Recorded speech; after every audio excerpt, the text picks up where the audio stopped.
En octobre 2021, Adobe a sorti une nouvelle mise à jour pour Adobe Lightroom.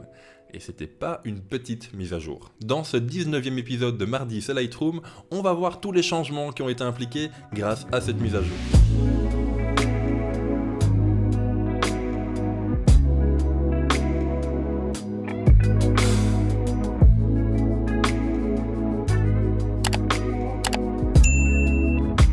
La mise à jour va apporter pas mal de modifications, mais dans cette vidéo, on va s'arrêter au panneau développement. Ce sont pour moi, à mon sens, les modifications les plus importantes.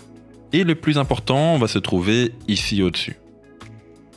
Entre l'histogramme et le panneau réglage de base, on avait avant le filtre radial, le filtre linéaire, le pinceau, le recadrage et une ou l'autre petites options.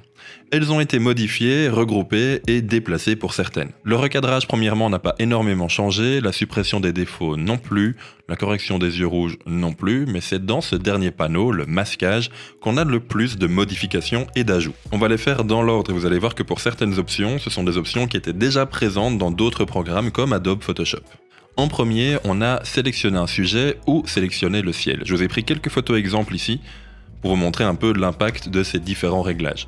Sur cette photo-ci, on va vouloir sélectionner le ciel. Deux options se présentent à nous, soit de prendre le pinceau et peindre sur tout le ciel, soit de cliquer maintenant directement sur sélectionner le ciel.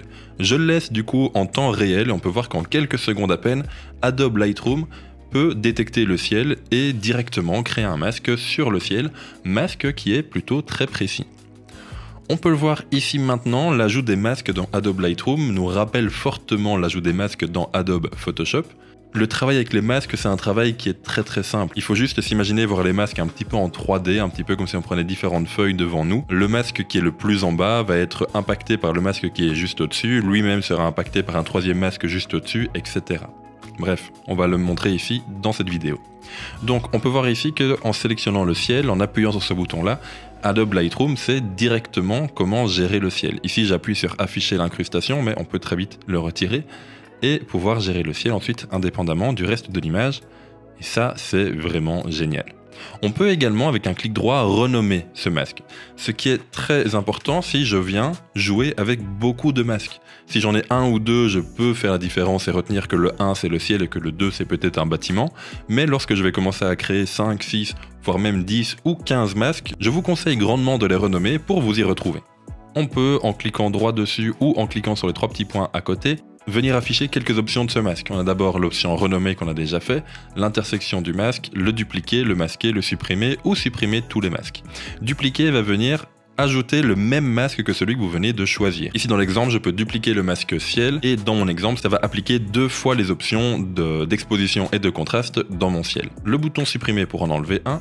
On peut également le supprimer, le masquer momentanément. Mais pour le masquer, on a également l'œil qui est ici à droite des 3 petits points. On peut cliquer dessus tout simplement. Bon, ça c'était pour le ciel, on passe sur une autre photo. Sur ce portrait-ci, on va tester sélectionner un sujet, voir si Lightroom s'en sort plutôt bien.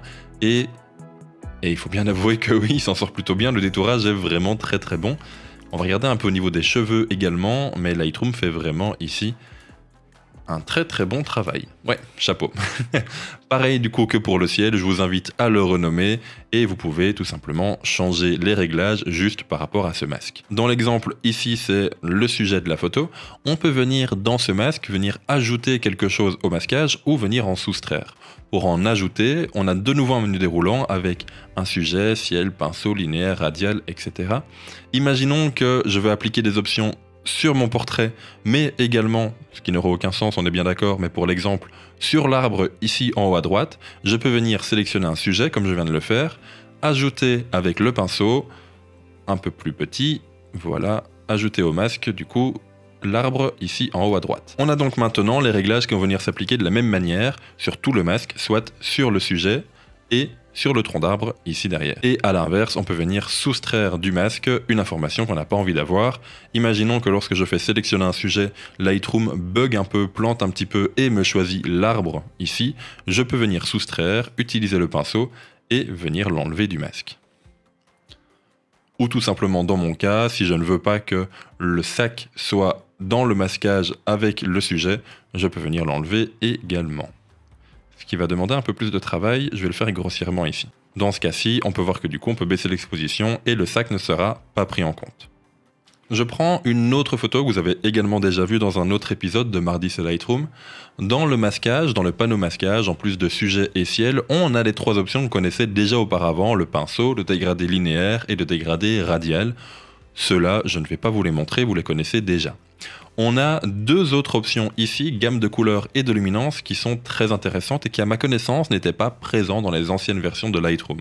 La gamme de couleurs, ça va venir permettre de créer un masque en fonction d'une couleur de votre image. Vous allez pouvoir, avec l'outil pipette qui est ici sélectionné de base, venir choisir une couleur dans l'image et Adobe Lightroom va créer en fonction de cette couleur un masque. Je vous montre l'exemple. Ici, j'ai envie que tout ce qui est de cette couleur-ci, de ce bâtiment-ci, soit un masque.